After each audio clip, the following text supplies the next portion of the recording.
What if I told you that the most powerful thing you can do to a narcissist isn't fighting back, screaming, or defending yourself? What if the one thing that absolutely destroys their sense of control is something so simple, yet so devastating, that most people never even think to try it? When you stop reacting to a narcissist's provocations, you're not just changing the game, you're completely flipping the board. And what happens next will shock you, because it reveals the true nature of what they've been doing to you all along. Here's the thing, most people don't understand about narcissists. They don't actually want to hurt you for the sake of hurting you. That's not their real goal. What they're desperately craving, what they're literally addicted to, is your reaction, your anger, your tears, your frantic explanations, your desperate attempts to defend yourself. That's their drug. That's what they live for. Think about it. Every argument, every cruel comment, every mind game they've played, it all had one purpose: to get you to respond, to get you to engage, to get you to dance to their tune. You've been their puppet, and your emotions have been the strings they've been pulling whenever they wanted to show. But here's where it gets really twisted. When you stop reacting, when you go completely silent and unmoved by their provocations, something terrifying happens in their mind. The supply they've been feeding off of, your emotional reactions, suddenly gets cut off. And just like any addict going through withdrawal, they start to panic. The first thing you'll notice is the confusion. Narcissists are used to predictable patterns. They say something cruel, you react. They start an argument, you engage. They push your buttons, you explode. It's been the same dance for months, maybe years. But when you suddenly stop participating, when you become a blank wall that absorbs their attacks without giving anything back, they don't know what to do. This is where most people make a huge mistake. They think the narcissist will just give up and move on. But that's not what happens, not even close. When a narcissist realizes their usual tactics aren't working, they don't retreat, they escalate. And this escalation phase is where things get really ugly, really fast. They'll start testing you with bigger provocations. The insults get meaner. The accusations get wilder. They might bring up your deepest insecurities, your biggest failures, things they know will normally send you into a spiral of self-doubt and emotional chaos. They're essentially turning up the volume, desperately trying to find the frequency that will finally break your silence. But here's the beautiful part. If you maintain your non-reaction, if you stay completely unmoved by even their most vicious attacks, something incredible starts to happen.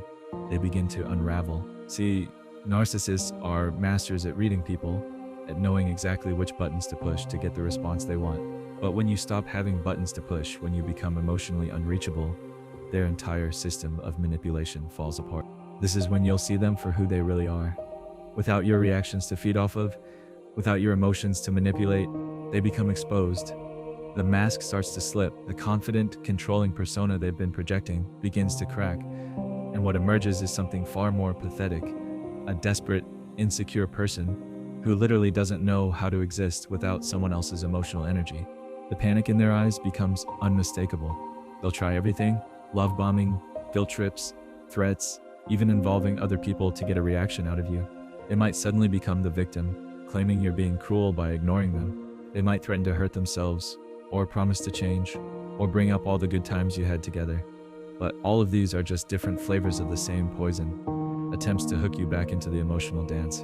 What they're really experiencing is a complete loss of control.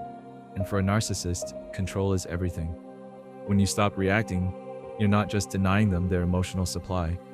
You're proving that they never had the power over you that they thought they did. You're showing them that their words, their anger, their manipulation tactics are actually powerless against someone who simply chooses not to engage. And this realization sends them into what psychologists call narcissistic rage. But it's not the kind of rage you might expect. It's not just anger. It's a complete psychological breakdown, a desperate scrambling to regain the control they thought they had.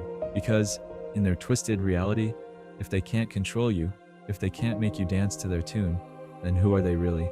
But here's what happens next that will completely blow your mind. This psychological meltdown that follows is unlike anything you've ever witnessed. When a narcissist realizes they can't penetrate your emotional fortress, when their most potent weapons bounce off you like rubber bullets, they enter a phase that most people never get to see, the complete collapse of their constructed reality. Here's what's really happening in their mind during this phase, and it's absolutely terrifying. For months, maybe years, they've built their entire sense of self around their ability to control your emotions. They've convinced themselves that they're powerful, that they're in charge, that they matter because they can make you react. Your anger was their validation. Your tears were their trophy. Your desperate attempts to explain yourself were proof of their importance. But now they're staring into the void of their own irrelevance. The first crack in their facade usually shows up as desperation disguised as concern. They'll suddenly start asking if you're okay, if something's wrong, why you're being so quiet lately. But don't be fooled. This isn't genuine care. This is them probing for weaknesses, testing to see if their control system is completely broken, or if there's still a button they haven't tried pushing yet. When that doesn't work, they'll start the rewriting process. And this is where things get really twisted. Narcissists are masters at rewriting history, at convincing themselves that black is white and up is down. When faced with the reality that you're no longer under their influence, they'll start crafting elaborate narratives to protect their fragile ego. Suddenly, you become the villain in their story. You're cold, you're heartless, you're playing games. They'll tell anyone who listen that you've changed, that you're not the person they thought you were. But here's the sick part. Deep down, they know the truth. They know that you haven't changed at all. You've just stopped playing their game, and that terrifies them more than anything else in the world. This is when the smear campaign usually begins. They'll reach out to mutual friends, family members, anyone who'll listen, spinning tales about how you've become distant, how you're treating them unfairly, how they're just trying to fix things, but you won't cooperate. What they're really doing is trying to recruit flying monkeys, people who'll do their emotional, dirty work for them. But here's what's absolutely fascinating about this phase. While they're busy trying to destroy your reputation and turn people against you, something much more profound is happening to them internally. They're being forced to confront a question that's been lurking in the shadows of their consciousness for their entire lives. Who am I without someone to control? And that question is their worst nightmare. See, narcissists don't have a solid sense of self. They're like emotional vampires, existing only by feeding off other people's reactions and emotions. When you remove that source of supply, when you become emotionally unavailable to them, they're forced to sit alone with themselves, and what they find there is absolutely nothing. The anxiety that sets in during this phase is unlike anything they've ever experienced. It's not just the frustration of losing control over you, it's the horrifying realization that without someone to manipulate, without someone's emotions to feed off of, they don't actually exist in any meaningful way. This is when you'll start noticing some truly bizarre behaviors. They might become obsessed with finding out what you're doing, who you're talking to, whether you're thinking about them. They'll check your social media obsessively, ask mutual friends about you, maybe even drive by your house or show up at places they know you frequent. But they're not stalking you because they love you. They're stalking you because they literally don't know how to exist without monitoring your emotional state. The most disturbing part is watching them cycle through different personalities, trying to find one that will crack your resolve. One day, they're the hurt victim. The next, they're the angry aggressor. Then they're the remorseful ex trying to make amends. It's like watching someone flip through television channels, desperately searching for a program that will hold your attention. But with each failed attempt, with each strategy that bounces harmlessly off your indifference, something inside them breaks a little more. The confident mask they've worn for so long starts to slip, revealing the terrified child underneath, a child who's never learned to exist without external validation, without someone else's pain to feed their sense of power. And this is where the most shocking revelation occurs. As they spiral deeper into their psychological crisis, as their attempts to regain control become more frantic and transparent, you begin to see them for what they truly are. Not the powerful manipulator they pretended to be, not the confident controller who once made you doubt your own reality, but a pathetic, empty shell of a person whose entire existence depends on other people's emotional reactions. But the story doesn't end there. What happens in the final phase will completely change how you see not just them, but yourself. This final phase is where everything comes full circle, and what you discover will fundamentally change your understanding of power, control, and your own self-worth forever. After weeks or months of failed attempts to break your resolve, something extraordinary happens to the narcissist. They hit what psychologists call narcissistic collapse, a complete breakdown of their false self. But here's what's truly shocking. This collapse isn't just about losing control over you. It's about being forced to confront the empty void where their authentic self should be. You'll notice the change immediately. The confident manipulator who once made you question your own reality suddenly becomes erratic, desperate, almost pitiful. They might start making wild accusations, claiming you're the narcissist, that you're playing mind games, that you're being manipulative by not engaging. The irony would be hilarious if it weren't so tragic. But here's the part that will blow your mind. While they're having this complete psychological meltdown, something incredible is happening to you. By refusing to react, by maintaining your emotional boundaries, you've accidentally discovered one of the most powerful truths about human psychology. The person who needs the reaction is always weaker than the person who doesn't give it. Think about what you've actually accomplished. You've taken someone who once controlled every aspect of your emotional life, someone who could send you into spirals of self-doubt with a single comment, and you've rendered them completely powerless, not through aggression, not through manipulation, not through playing their games better than them, but through the simple act of emotional withdrawal. This is when the most profound realization hits you.